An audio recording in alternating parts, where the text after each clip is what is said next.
제17장 라마단. 퀴케그의 라마단, 다시 말해서 단식과 참회의식은 종일 계속되었으므로 나는 밤이 될 때까지 그를 방해하지 않기로 했다. 나는 남들의 종교적 의식이 아무리 우스꽝스럽더라도 최대의 존경심을 품기로 하고 있었기에 설사 독버섯을 숭배하는 개미의 무리가 있다 해도 경멸하지 않을 것이다. 또 이 지상의 어느 곳에서 어떤 사람들이 다른 혹성에서는 전례가 없는 노예근성으로 죽은 지주가 아직 그 이름으로 막대한 땅을 빌려주고 있다는 이유만으로 그 흉상 앞에 무릎을 꿇고 절하고 있다 해도 비겁하다고 생각하지 않을 터였다.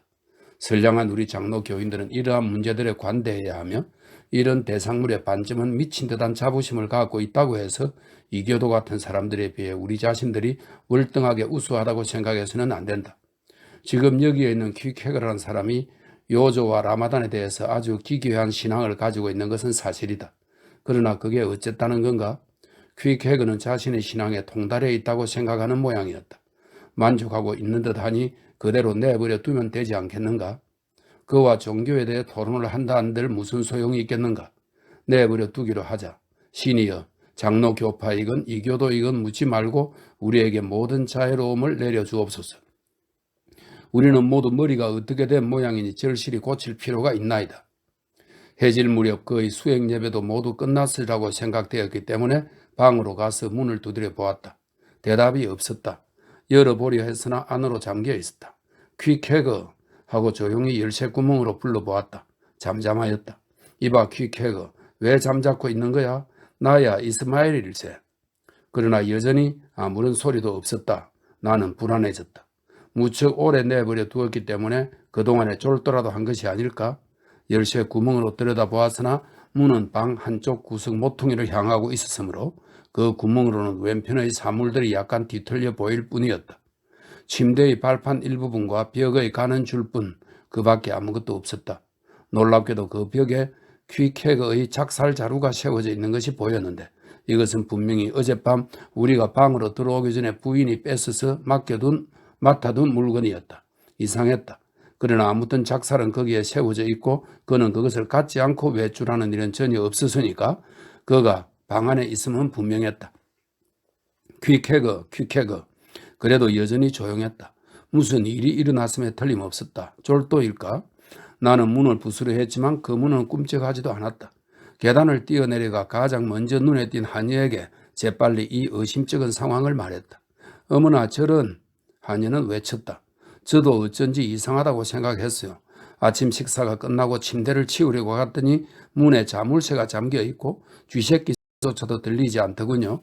그러고 나선 줄곧 이렇게 조용했어요. 그렇지만 두 분이 나가시면서 짐을 안전하게 보관하려고 그랬는지 모른다고 생각했어요. 엄마 하나님 아주머니 사람이 죽었네. 허씨 아주머니 졸도해요. 하녀는 이렇게 외치면서 부엌으로 뛰어들어갔고 나도 그 뒤를 쫓아갔다. 곧 허씨 부인이 부엌에서 하던 일을 팽개치고 또 흑인 급사를 꾸짖던 일도 멈추고 한 손에 겨자단지를 또 한 손에 식초병을 든 채로 총총히 달려왔다. 흑가는 어디지? 나는 외쳤다. 어디요? 부탁이요. 문을 부수고 열어야겠어. 도끼 졸도야. 틀림없이 졸도야. 이렇게 소리치면서 분별력도 잃고 빈손으로 계단을 뛰어 올라가는데 허씨 부인이 겨자단지와 식초병을 들고 해리 같은 표정을 지으며 가로막았다. 도대체 무슨 일이에요 젊은 양반? 도끼를 부탁해요. 제발 부탁이니 누가 의사를 불러주어요. 그 사이에 문을 부셔서 열 테니까. 뭐예요 도대체? 부인은 한 손을 자유롭게 하려고 급히 식초병을 내려놓으면서 말했다. 뭐예요? 당신은 우리 문을 부수겠다는 건가요? 하고 내 팔을 움켜쥐었다. 왜 그래요? 무슨 일인가요 서는 양반? 나는 될 수 있는 대로 침착하게 그러나 재빨리 자초지종을 알렸다. 그녀는 무의식적으로 식초병을 코 한쪽에 비벼대면서 잠시 생각에 잠겨있더니 대뜸 소리를 질렀다. 그렇군. 거기에 놓은 뒤론 보지 못했어요. 그녀는 계단 층계천 밑의 조그만 벽장으로 달려가서 그 속을 들여다보더니 퀴케거의 작살이 보이지 않는다고 했다. 자살한 거야. 그녀는 외쳤다. 불운의 스틱스에게 생긴 일이 또 벌어진 거야. 또 호디부리 한 장 못 쓰게 됐구나. 죽은 사람의 어머니에게 자비를 내리소서. 하나님, 나는 또 망했구나. 그 불쌍한 남자에게 누이 동생이 있을까? 어디에 살지? 자 베티, 벤트공 스널즈에게 가서 간판을 써달라고 해라. 이 집에서 자살하면 안 됨. 객실에서 담배 피우지 말 것이라고 말이야. 돌 한 개로 새 두 마리를 잡는 게 낫지 자살했다고? 그 사나이의 영혼에 자비를 베풀어 주옵소서. 하나님. 아니 저 소리는 뭐요? 이봐요 기다려요. 그녀는 내 뒤를 따라 달려 올라가서 무리하게 문을 열려는 나를 붙잡았다. 그러면 안 돼요. 우리 집을 부서지게 하는 것을 가만 놔둘 줄 알아? 열쇠 집에 갖다 와요. 1마일쯤 가면 있어요. 잠깐. 그녀는 옆 주머니에 손을 집어넣었다. 이 열쇠가 맞을지도 몰라요. 자. 부인은 그 열쇠를 집어넣고 돌렸지만 퀵해그가 건 빗장은 안에서 꿈쩍도 하지 않았다. 부셔야겠어요. 나는 그렇게 말하고 문 쪽으로 조금 뛰어가 그 열쇠로 밀려고 하자 부인은 내 몸을 붙잡고 집을 부수게 하지 않겠다고 악을 썼다. 나는 그녀를 밀쳐내고 온몸을 문에 쾅 하고 부딪혔다. 굉장한 소리를 내면서 문이 열리자 손잡이가 벽에 부딪히면서 회반죽이 천장으로 날아올라갔다. 맙소사. 퀵해그는 방 안에 있었다. 요조를 머리 위에 올려놓고 침착하고 냉정하게 방 한가운데서 쪼그리고 앉아있었다. 전혀 눈길을 돌리지 않고 생명이 없는 조각처럼 앉아있었다. 퀵해그. 그에게 가까이 다가가면서 나는 불렀다. 퀵해그. 무슨 일이 있나? 설마 하루 종일 이렇게 하고 앉아있었던 건 아닐 테지요? 부인이 말했다. 그러나 모두가 뭐라고 떠들어도 그에게서 한마디 말도 끌어낼 수는 없었다. 그의 몸을 밀어서 자세를 바꿔주고 싶다는 생각까지 들었다. 참으로 괴롭고 거북한 모양새였고 아무리 생각해도 벌써 6시간이나 10시간 동안 한 끼 식사도 하지 않고 그렇게 앉아 있었다는 것은 도저히 참아낼 수 없는 일이라고 생각했기 때문이었다. 허시 부인, 나는 말했다. 아무튼 살아있었군요. 그러니까 부디 나가주십시오. 이 묘한 사건은 제가 처리할 테니까요. 부인을 내보내고 문을 닫자 퀵해그에게 의자에 앉으라고 말해보았다. 그러나 허사였다. 그냥 거기에 앉아있을 뿐이었다. 내가 온갖 방법으로 달래어보았으나 꼼짝도 하지 않고 한마디도 하지 않았으며 나를 돌아보지도 않았다. 내 존재도 알아채지 못한 것 같았다. 만일 이것이 그의 라마단의 일부를 이루고 있는 것이라면 그 본고장인 스메스도 이렇게 웅크리고 앉아 단식을 할지도 모르겠구나 하고 나는 생각했다. 그럴 것이다. 이것이 그의 신조일 것이다. 그렇다면 이대로 내버려 두자. 언젠가는 일어나겠지. 영원히 계속될 것도 아니다. 하나님을 찬양할지어다. 그의 라마단은 1년에 한 번뿐이고 게다가 시기가 정해져 있는 것도 아니라고 생각되었다. 나는 저녁 식사를 하러 내려갔다. 시간이 흐르는 것도 있고 펄른 푸딩 항해. 이것은 적도 이북의 대서양 근해에서만 스쿠드나 쌍도대로 고래잡이를 하는 것이랍니다. 설렁 푸딩 항해. 설렁 푸딩 항해라는 것에서 막 돌아온 몇몇 선원들에게서 긴 이야기를 듣고 있는 사이에 벌써 11시가 가까워져 있었다. 지금쯤은 퀵해그도 이미 라마단을 끝냈을 게 틀림없다고 생각하면서 2층으로 자러 올라갔다. 그런데 아니었다. 여전히 그는 내가 방을 나올 때 앉아있던 자리에서 조금도 움직이지 않고 있었다. 차차 참을 수 없는 놈이라고 생각되기 시작했다. 하루 내내 줄곧 추운 방에 웅크리고 앉아서 나무 조각을 머리 위에 받들고 있다니 참으로 바보 같은 미친 짓이라고 밖에 생각할 수 없었다. 제발 부탁이야 퀵해그. 일어나 움직이게나. 일어나서 저녁 식사를 하면 어떻겠나? 배가 고파서 죽어버릴 거야. 그러나 한마디의 대답도 없었다. 모든 것을 단념해버리고 나는 잠자리에 들기로 했다. 그러면 틀림없이 그도 곧 내 말을 따를 것이다. 그러나 잠자리에 들어가기 전 나는 곰 가죽 재킷을 벗어 그에게 덮어주었다. 밤 기온은 점점 내려갈 낌새였고 그는 여느 때의 짧은 재킷 바람이었기 때문이었다. 그러나 아무리 애를 써보아도 한동안은 조금도 잠을 잘 수가 없었다. 촛불은 꺼버렸으나 불과 4피트도 떨어지지 않은 곳에 퀵해그가 추위와 어둠 속에 혼자서 불편한 자세로 앉아있다고 생각하니 정말 견딜 수 없는 마음이 되었다. 생각해보라. 완전히 깨어있는 정신으로 웅크리고 앉아 이 어물하고 기괴한 라마단을 하고 있는 이교도와 한 방에서 자는 것을 말이다. 그러다가 깜빡 잠이 든 모양으로 그 후부터는 아무 기억도 없는데 새벽에 침대 옆을 내려다보니 그곳에 퀵해그가 마룻바닥에 못 박아 놓은 것처럼 웅크리고 앉아있었다. 그러나 창문에서 햇살이 비쳐들자 말자 퀵해그는 온몸의 마디마디가 쑤시고 아플 텐데도 얼굴에는 명랑한 빛을 띠고 일어나더니 누워있는 내 곁으로 뛰어와 내 이마에 얼굴을 비비면서 라마단이 끝났다고 말했다. 전에도 말했듯이 누가 어떤 종교를 받들고 있든 자기와 신앙이 같지 않다고 해서 죽이거나 모욕하거나 하지 않는 한 나는 반대할 아무 이유가 없다고 생각한다. 그러나 어떤 사람의 종교가 정말 광기를 띄어 역력히 그 몸을 해칠 때, 다시 말해서 그 종교가 우리들의 세계를 머물고 싶지 않은 불편한 여인 속으로 만들 때에는 그 사람을 가까이 불러 논쟁할 때라고 생각했다. 그래서 퀴케거에게도 다 마찬가지로 그렇게 했다. 퀴케거, 자, 침대에 들어와 누워서 내가 하는 말을 듣게. 나는 우선 원시 종교의 발생과 진보에서부터 현대의 여러 종교에 이르기까지 설명하기 시작했다. 그 사이사이 퀴케그에게 사순제니 단식제니 혹은 황량하게 추운 방에서 오래 웅크리고 앉아있는 것 등은 절대로 무의미한 일이고 건강에도 해롭고 영혼에도 무익한 만큼 결국 상식적인 건강법칙에 위배되는 것이라고 설득했다. 또 자네는 다른 일에는 참으로 보기 드문 분별과 지혜를 가진 야만인인데 이 우스꽝스러운 단식제만큼은 어떻게 그리 어리석은가 싶어 참으로 견딜 수가 없다라고 했다. 또 단식은 몸을 여위게 하니까 정신도 여위게 할 거고 따라서 단식에서 생기는 어떤 사상도 틀림없이 영양 부족일 거다. 그러니까 소화불량에 걸린 대부분의 종교인들이 내세에 대하여 참으로 우울한 관념을 품는 것은 그 때문이라고 말했다.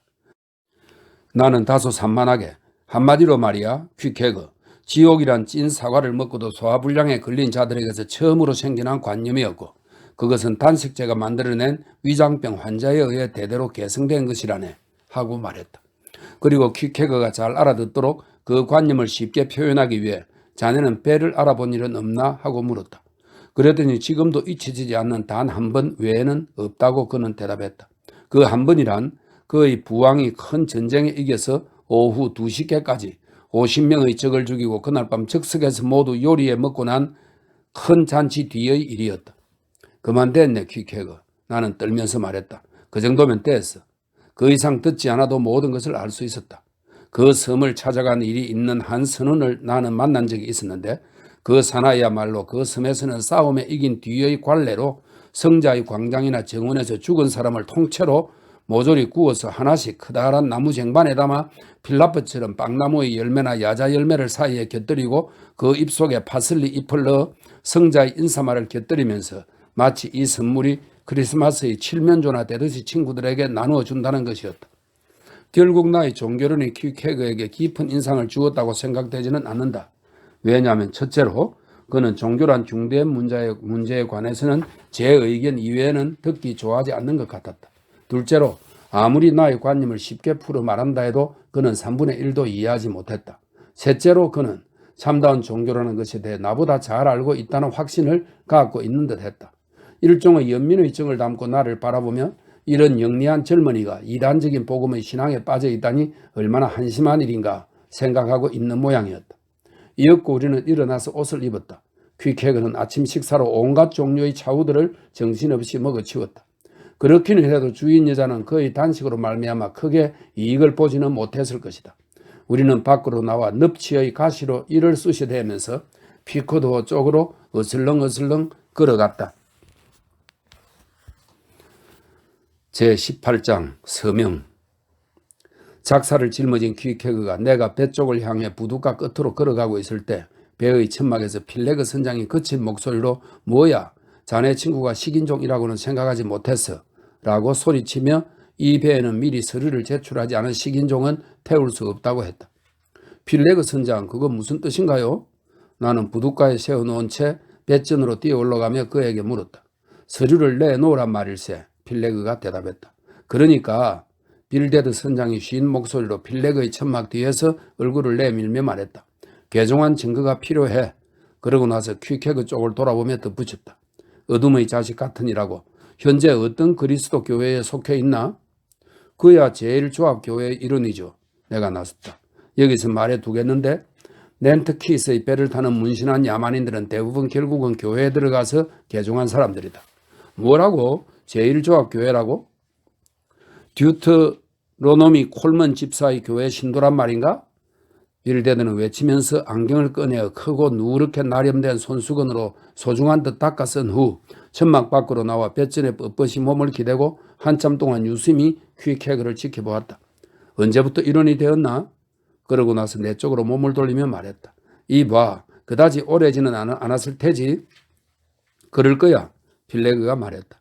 정식 세례는 받지 않았을 거야. 세례를 받았다면 그 악마 같은 검은 얼굴빛이 다소 씻겨졌을 게 아닌가? 이봐, 말해봐. 빌데드는 외쳤다. 이 이교도가 듀트로노미 집사의 정식 회원이라고? 난 주일마다 그 앞을 지나는데 한 번도 그 근처에서 본 적이 없는걸. 난 두테로노미 시인이 그 예배니 하는 것은 모릅니다. 나는 말했다. 내가 아는 건 그 퀵해거가 날 때부터 제일조합교회 회원이었다는 사실입니다. 그 퀵해거야말로 집사입니다. 이봐 젊은이, 빌데드는 음악에 나무랐다. 자네는 나를 속일 생각이군. 그래 말해, 어느 교회인지 말하라고. 궁지에 몰린 나는 대답했다.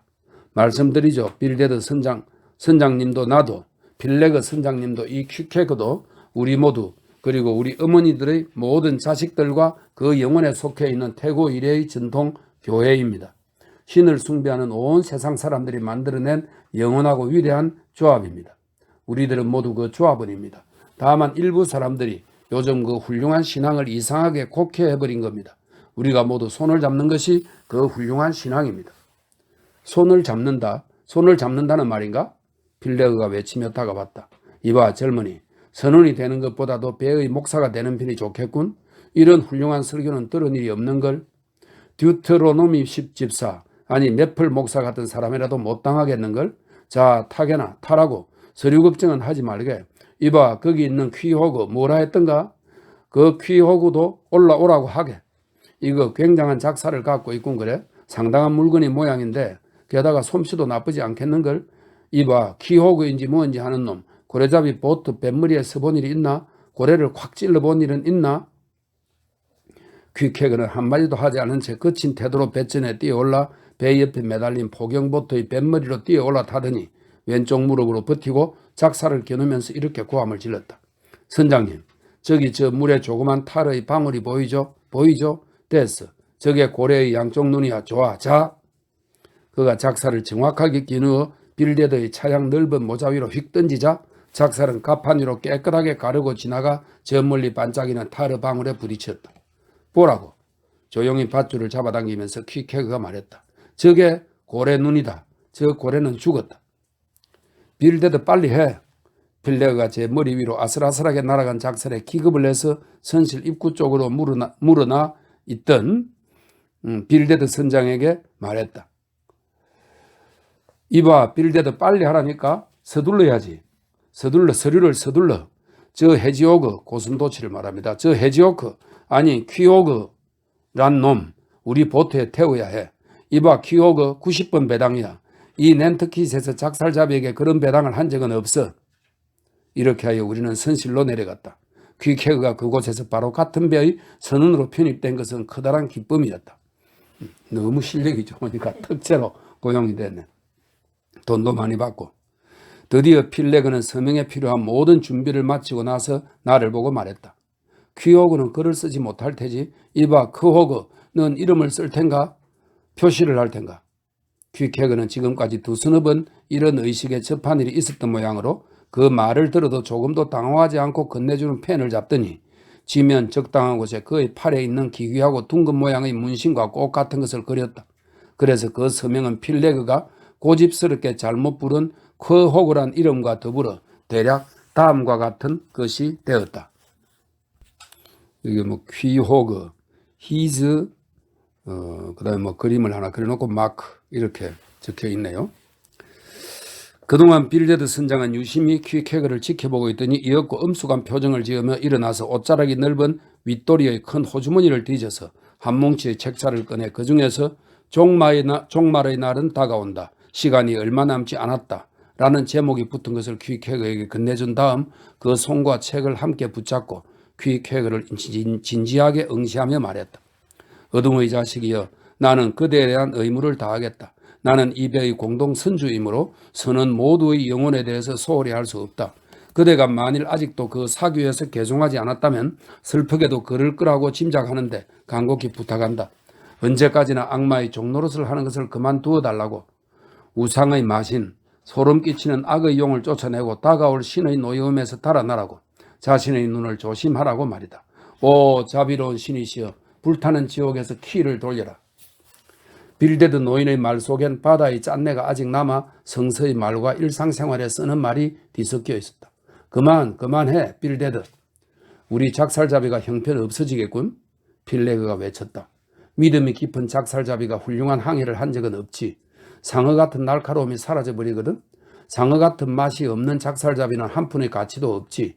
옛날에 넷 스웨인이라던 젊은 놈이 있었지 않은가? 낸트킷에서 비니야드까지를 통틀어 가장 용감한 작살잡이였는데 교회에 나가나 했더니 못쓰게 되어버렸다네. 자신의 죄짓는 영혼을 몹시 두려워하여 고래만 보면 몸을 움츠리고 피하기만 했다네.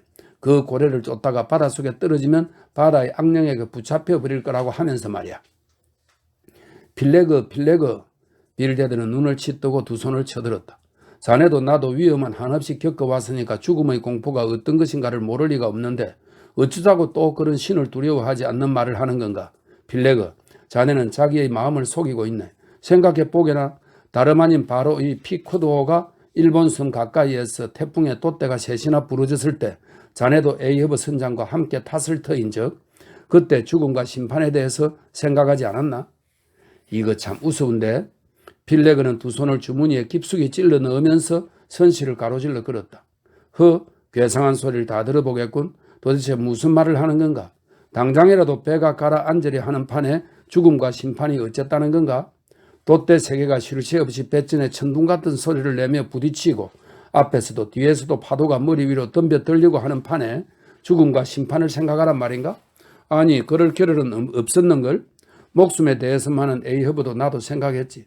어떻게 하면 모두 살아나겠나? 어떻게 하면 임시 돛대를 세워서 가장 가까운 항구로 들어갈 수 있겠나? 하고 말일세. 그것만은 나도 생각했다네. 빌데드가 한마디도 대꾸하지 않고 단추를 채우고 갑판으로 걸어가자 우리도 그를 따라 나갔다. 그러자 빌데드는 중앙 갑판에서 횡범을 수리하고 있는 한 선박 수리공을 조용히 바라보면서 이따금 몸을 굽혀 헝겊 조각이라든가 타르를 칠한 꼬은 실이 못쓰게 되지 않도록 줍고 있었다. 제19장 예언자. 자네들 저 배를 타는 건가? 퀴케그와 내가 피코드호를 나와 잠시 제 나름의 생각에 잠긴 채 바닷가에서 한참 떨어진 곳을 거닐고 있을 때 낯선 사나이가 말을 걸었다. 그는 앞에 막아서서 굵은 집게 손가락으로 그 배를 가리키고 있었다. 색이 바랜 재킷과 누덕누덕 기운 바지를 입은 초라한 옷차림으로 목에는 누더기 같은 검은 손수건을 감고 있었다. 곰보 자국이 온 얼굴에 무늬를 그려 흐르던 물이 빠져서 말라버린 강의 패이고 갈라진 바닥처럼 되어 있었다. 저 배로 결정한 건가? 그 사람은 되풀이했다. 피코도를 말하는 게로군. 나는 똑똑히 그 얼굴을 바라볼 기회를 찾으면서 말했다. 그래, 피코드. 저기 있는 배 말이야. 그는 한 팔을 뒤로 보냈다가 앞으로 밀어내면서 물을 겨누고 있는 총검처럼 손가락으로 그 배를 가리켰다. 조금 전에 계약했네. 거기서 자네 영혼의 이야기는 나오지 않았나? 무슨 이야기? 따는 그렇겠군. 자네들은 갖고 있지 않을 테지. 그가 지체 없이 말했다. 그래도 상관없지. 영혼을 갖지 않은 놈들도 많긴 해. 그들에게 행운을 빌어줄 수밖에. 그 편이 좋을지도 모르지.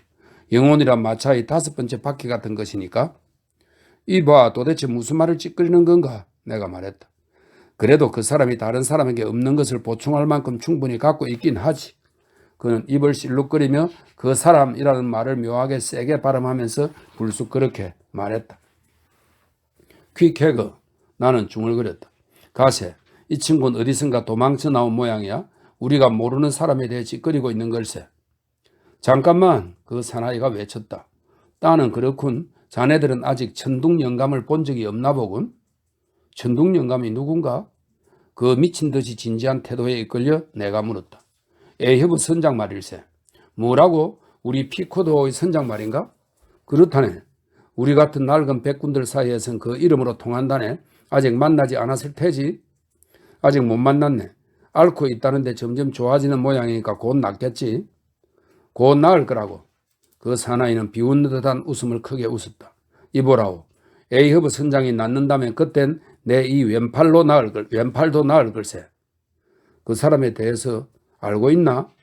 그자들은 뭐라고 가르쳐 주던가 알고 싶군 그래. 별로 가르쳐 주지 않았네. 다만 고래잡이의 명수이며 훌륭한 선장이라고 하더군. 그렇지. 바로 그대로일세. 두 가지 다 틀림이 없어. 그렇지만 말일세. 명령을 받을 때는 펄쩍 뛰어오르고 싶을 걸세. 나와서는 지저대고 씻고는 들어가지. 그것이 에이허브 선장이니까 말일세. 그러나 꽤 오래전에 그 사람이 케이프홈 근처에서 호댕골을 당하고 사흘 밤낮을 죽은 사람처럼 누워 있었던 일이며 산타의 재단 앞에서 스페인 사람과 결사적인 싸움을 했다는 말은 못 들었나? 못 들었나 보군. 은으로 만든 호리병에 침을 뱉은 이야기도, 전번항해에서 예언대로 다리를 하나 잃었다는 전설적인 이야기도 못 들었나? 그런 얘기며 다른 얘기 같은 건 조금도 못 들었나? 그럴 거라고 생각은 했지만 무리도 아닐세. 아는 사람이 누구겠나? 낸터켓 사람이라고 모두 다 알고 있지는 않을 거야. 그러나 다리에 대한 것점은 어떻게 다리를 잃었는가 하는 것처럼 점은 자네들이 모를 리도 없는데 그것만은 누구나 다 알고 있다네. 그 사람은 다리가 하나밖에 없는데 향유고래가 다리 하나를 가져가 버렸기 때문이지. 이봐 친구, 나는 말했다. 자네가 짓거리는 말은 잘 알 수 없지만 상관없네. 자네 머리가 좀 어떻게 된 모양이니까. 그렇지만 저 피코도의 에이허브 선장의 일이라면 그 사람이 한쪽 다리를 잃은 얘기는 모조리 알고 있네. 모조리라고? 정말인가? 모조리 안다고? 그렇다고 할 수 있지. 피코도를 가리키면서 그쪽으로 시선을 보낸 채 이 그림 같은 사나이는 괴로운 환상에 시달리는 듯 잠시 우뚝 서 있다가 곧 몸을 돌려서 말했다. 자네들은 타기로 한 거겠지. 종이에 이름을 썩군 거래. 그런가? 그래. 쓴 건 쓴 거고 일어날 일은 일어날 테지. 그리고 또 어쩌면 아무 일도 일어나지 않을지도 모르지. 아무튼 이제는 다 결정된 일이니 말이야. 어느 선원이 되었건 그 사람을 따라가야겠지. 누군가 가지 않으면 다른 누군가가 가야 하는 거야. 잘 가게, 자네들 잘 가게나. 신성한 하나님은 은총이 내리시길 빌겠네. 걸음을 멈추게 해서 미안하이. 이봐 친구, 나는 말했다. 무언가 중요한 걸 가르쳐주고 싶다면 더 말하게나. 그렇지만 우리를 놀릴 작정이라면 상대를 잘못 골랐네. 그것만 말해두겠네. 아주 멋있는 말을 하는군. 그래? 난 그런 식으로 말하는 걸 참 좋아하거든. 바로 자네가 그런 사람이군. 잘 가게, 자네들 잘 가라고. 배를 타거든 모두에게 나는 함께 가는 걸 그만두었다고 전해주게. 이봐, 그렇게 놀리지 말게. 그러기엔 상대가 다르네. 뭔지 굉장한 비밀을 알고 있기라도 한 듯한 얼굴은 누구라도 지을 수 있다네. 잘 가게, 안녕히. 잘 가게나, 나는 말했다. 자, 퀵해거. 이름 미치광이는 내버려 두세. 근데 이봐, 자네 이름이 뭔가? 일라이저. 이 일라이저는 구약성서 예언자 엘리야에서 따온 이름. 엘리야는 에이허브의 적이라고 이렇게 되어 있네요. 일라이저. 나는 약간 뜨끔했다. 우리는 그 자리를 떠나 제각기 멋대로 이 누더기를 걸친 늙은 선원에 대해서 이야기했으나 결국 그 사람은 사람을 놀라게 하려는 엉터리 사기꾼일 따름이라는 데 의견이 일치했다. 그러나 100m도 채 못 가서 모퉁이를 돌 때에 뒤돌아보았더니 일라이저가 상당한 거리를 두긴 했지만 우리의 뒤를 밟고 있지 않은가. 어찌된 일인지 그 모습이 기분 나쁜 느낌을 주었기 때문에 나는 퀵해거에게는 그런 말을 한마디도 하지 않았다. 계속 걸어가면서 둘이서 모퉁이를 돌 때 그 사내도 우리와 똑같은 길로 돌아드는지 신경을 곤두세웠다. 그도 역시 같은 길로 접어들었다. 우리를 미행하고 있으면 분명했지만 무슨 생각으로 그렇게 하는지는 전혀 짐작도 할 수 없었다. 이런 일을 당하고 보니 그 사나이의 수수께끼 같은 말, 애매하면서도 반쯤은 암시를 주고 반쯤은 진실을 폭로하던 안개에 휩싸인 듯한 말이 떠올라서 피코도호에 대해 막연한 놀라움과 불안감이 생겼다. 그리고 에이허브 선장에 대해서, 그 잃어버린 다리에 대해서, 케이프혼에서의 발작에 대해서, 은으로 만든 호리병에 대해서, 어제 배를 떠날 때 필레그 선장이 가르쳐준 일에 대해서, 인디언 여자 티스틱의 점에 대해서, 우리가 해야 할 항해에 대해서, 그 밖에 여러 가지 불분명한 일들에 대해서도 그러했다. 나는 저 누더기를 걸친 일라이저가 정말로 미행하고 있는지 어떤지를 확인해야 한다고 결심하고 그럴 생각으로 퀵해거를 끌고 길을 가로질러 오던 길로 되돌아갔다. 그러자 일라이저는 우리를 깨닫지 못하는지 그냥 지나쳐 갔다. 나는 마음을 놓았다. 그래서 나는 일라이저의 정체에 대해서 결정적으로 저놈은 사기꾼이라고 마음속으로 단정했다. 제20장 출항 준비. 하루 이틀이 지나면서 피코도의 갑판은 아주 혼잡해졌다. 낡은 돛이 수선되었을 뿐 아니라 새로운 돛이 운반되고 그 밖에 범포나 삭구 등이 하나둘 갖추어졌다. 이 배의 준비가 서둘러 마무리되고 있다는 의미였다. 필레그 선장은 절대 무트로 올라가지 않고 천막 안에 앉은 채 선원들을 엄하게 감시하고 있었다. 빌대들은 가게에서 물자를 사들이고 있었다. 선창일이나 삭구일을 하는 사람은 밤늦게까지 열을 올리고 있었다. 퀵해그가 서명한 다음 날에 선원들이 묵고 있던 여관마다 통지가 돌았는데 출범은 언제가 될지 모르니 밤이 되기 전에 짐을 실어 놓으라는 것이었다. 그래서 퀵해거와 나는 짐을 배에 실었으나 잠은 마지막 날까지 육지에서 자기로 했다. 그러나 이런 경우에는 어지간히 여유를 두고 통과하는 모양이어서 실제로 배가 떠난 것은 며칠 후였다. 그것도 무리는 아니었다. 피코더의 출범 준비 완료될 때까지 해야 할 일은 많았고 마음을 써야 할 일도 수없이 많았다.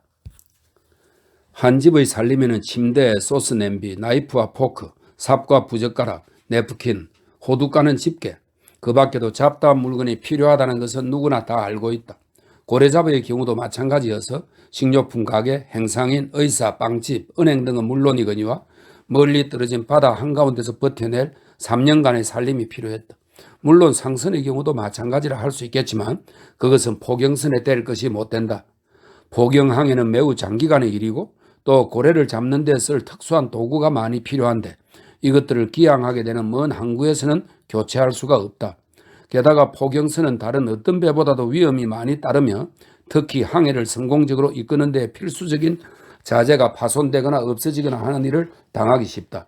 그러니까 예비 보트, 예비 목재, 예비 밧줄과 작살, 예비 무엇까지 다 준비하되 다만 똑같은 배 한 척과 선장만 예비로 준비하지 못할 뿐이다.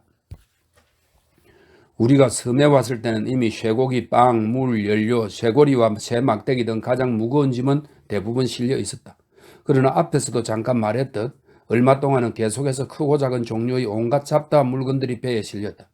이 물건들의 구입과 운반을 주로 맡고 있는 사람은 빌데드 선장의 누이 동생인 깡마른 노부인인데 기성스럽고 기력이 좋은 그러면서도 친절한 사람이어서 피코도가 일단 바다로 나간 뒤에는 무엇이든지 없다는 말은 나오지 않게 해야 한다고 단단히 결심하고 있었다.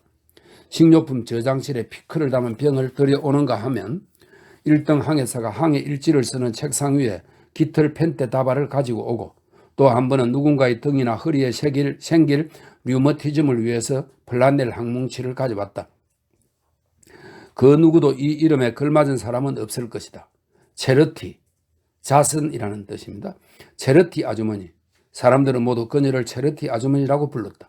자선단체에서 활동하는 사람처럼 마음이 넓은 이 체러티 아주머니는 이 배, 즉 사랑하는 빌데드 오라버니와 관계가 있고 자기도 애써 모은 수십 달러를 투자하고 있는 이 배의 선원 전체의 안전과 쾌적함과 위안을 위해서 손도 마음도 조금도 아까울 게 없는 듯이 여기저기 뛰어다니고 있었다.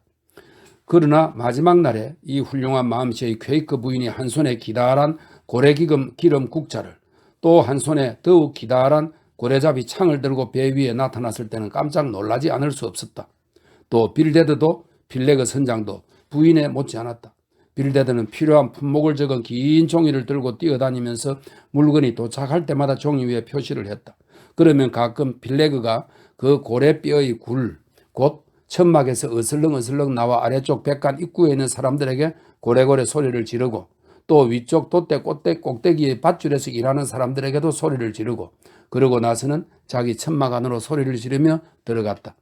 이 준비 기간 중에 퀵해거와 나는 종종 배를 찾아갔고 그때마다 에이허브 선장의 용태는 어떤지 또 언제쯤 그가 배를 타게 되는지를 물었다.